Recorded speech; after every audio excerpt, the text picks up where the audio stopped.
Esta mañana, de nuevo, llamó la atención que el presidente López Obrador se refería de la manera en que se refirió a Joaquín Guzmán Loera el Chapo, porque dice que no descarta la posibilidad de atender la solicitud que le hizo el capo para regresar a México.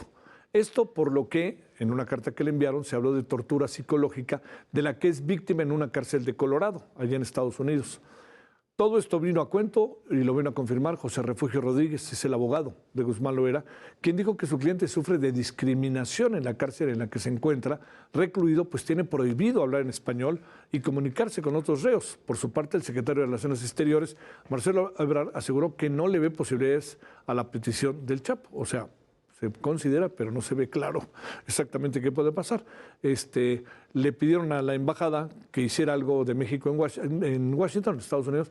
La embajada no puede hacer nada, o sea, no está en sus atribuciones. No es que no pueda hacer, bueno, pues hace hasta donde puede, pero no está en sus atribuciones. Esto es un asunto que pasa por gobernación, pasa por la presidencia de la República y pasa por la Secretaría de Relaciones Exteriores. Y, por supuesto, por los aspectos, elementos, instituciones legales del país. Las declaraciones del presidente sobre el capo, pues como puede imaginar, produjeron todo tipo de reacciones, entre otras, ¿por qué atiende esta petición o dice que la va a atender y no atiende otras que están a la vuelta de la esquina, que son profundamente delicadas y son de ciudadanos que están pidiendo ayuda al presidente y que viven en situaciones adversas?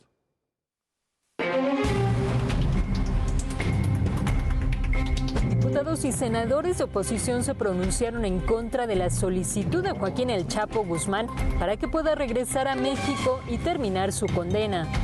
El senador del PRI, Miguel Ángel Osorio Chong, lamentó que no se piense en las víctimas de Guzmán Loera y se quiera ponderar los derechos de quien violó la ley. No se toma en cuenta ese recuento del daño que hizo a muchísimas familias, no solo en Sinaloa, sino en todo el país, con la pérdida de familiares, secuestros, acciones ilícitas en contra de las y los mexicanos. Hoy se piensa en los derechos de él. ¿Quién piensa en los derechos de todas las familias a las que dañó? El senador Emilio Álvarez y Casa reprochó que se atienda más una solicitud de un narcotraficante que la de un periodista o un activista amenazados. Que el presidente defienda a los narcos y ataque a los periodistas. Ojalá que el presidente dedicara un poquito de la actitud que tiene con los narcos hacia la prensa, hacia la sociedad civil, hacia los ecologistas. Es decir, el presidente ha decidido hacer un nuevo pacto de corrupción e impunidad, solapando el narco y atacando a los que no piensan como él. El priista Rubén Moreira dijo que es un tema jurídico, pero debe cumplir su condena tanto en Estados Unidos como en México. El señor tiene que cumplir con sus sanciones y tiene también que ser juzgado en México. Ellos y todos los personajes. Porque luego lo que vemos es que los liberan en Estados Unidos y entonces ya no están ni allá ni acá.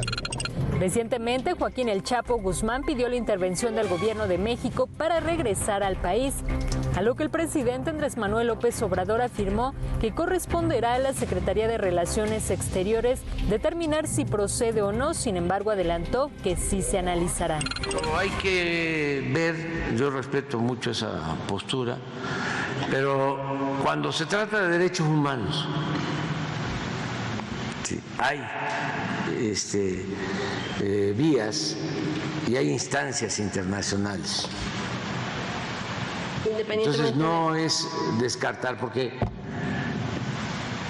el principal de los derechos humanos es el derecho a la vida.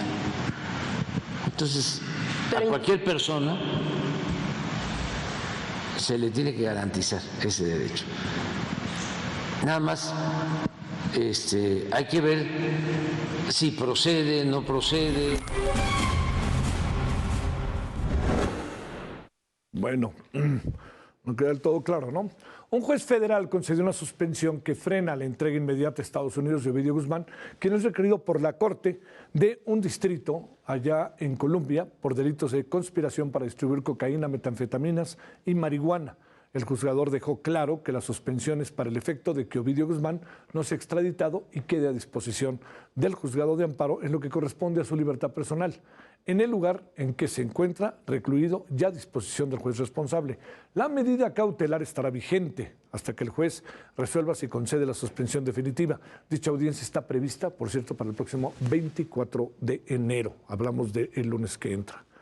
Bueno, hablemos de esto, ¿no? Las posibilidades de que existen de que eventualmente el Chapo regrese, y incluso del caso de su hijo. Le hemos pedido a Jorge Lara, abogado internacionalista, conversar sobre el tema para ver cuáles son realmente las condiciones, porque se nos cruza también otro asunto que no podemos pasar por alto, que todavía no tiene definición, que es el juicio a Genaro García Luna. Jorge, te saludo con gusto. ¿Cómo has estado? Buenas noches. ¿Qué tal, Javier? Un gusto, buenas noches y a tus órdenes. Gracias. Ha generado controversia que el presidente diga, vamos a ver si consideramos esta petición en función de muchas cosas que pasan en el país. ¿Qué alcanzas a ver de esto, Jorge? Bueno, en primer lugar, una consideración que puede llamarnos la atención, que se incluye en el orden del día del país, que es la mañanera, este asunto, para dar una revisión de este personaje, que podría pasar como un guiño después de la detención de el hijo del mismo personaje, ¿no? Como decir, vamos a considerar esta circunstancia. Vamos, no hay ninguna necesidad de anotar este punto como un asunto del tema prioritario para la opinión pública. Es un asunto jurídico, como decenas de miles se cursan cotidianamente en los tribunales y en las instancias ministeriales. Eso por la parte político-mediática. Y por la parte técnica, bueno, pues hay distintos argumentos planteados, especialmente que se ha vulnerado el tratado de extradición, que Joaquín Guzmán Loera está sometido a tratos muy estrictos dentro de la penitenciaría, esta Supermax, y bueno, pues yo considero que no alcanza a configurarse los méritos para un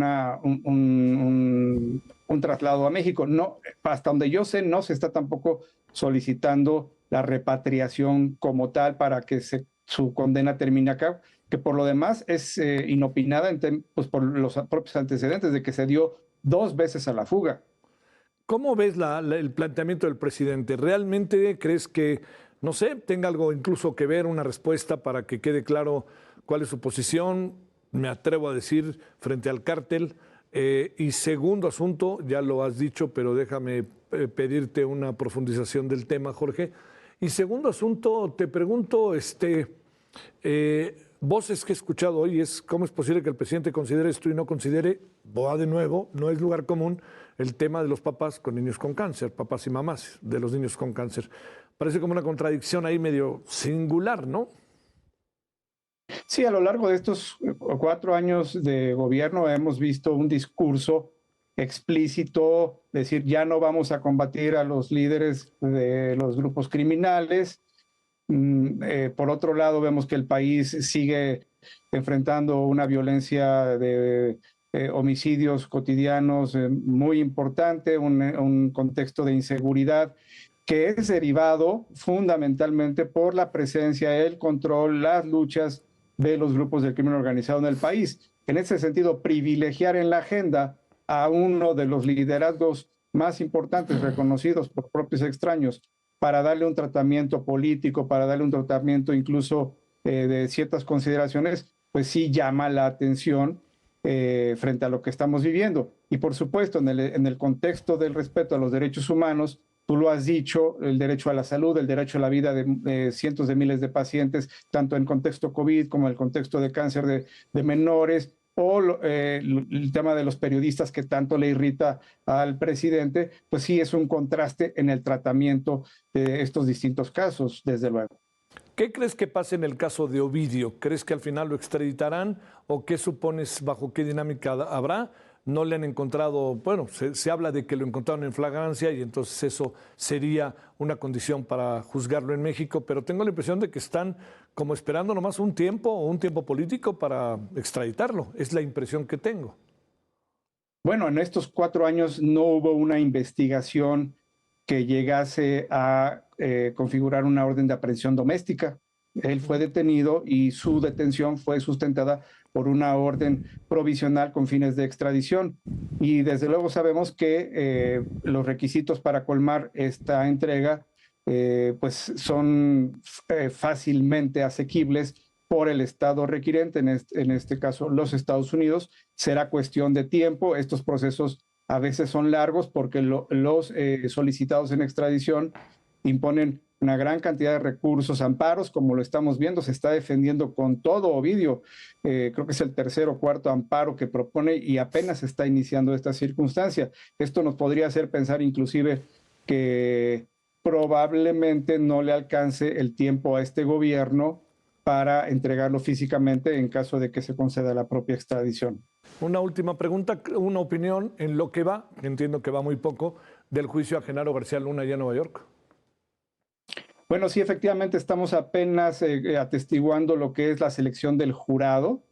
Algunas versiones indican que ya está próxima a terminar este proceso tan interesante que es la selección de 12 ciudadanos, ¿verdad? Que son inexpertos en materia jurídica y que son los que tendrán que conocer, dice la regla en Estados Unidos, y condenar más allá de duda razonable, para darle la razón ya sea a la fiscalía o en todo caso, si no superan esta duda razonable, Javier, absolverlo.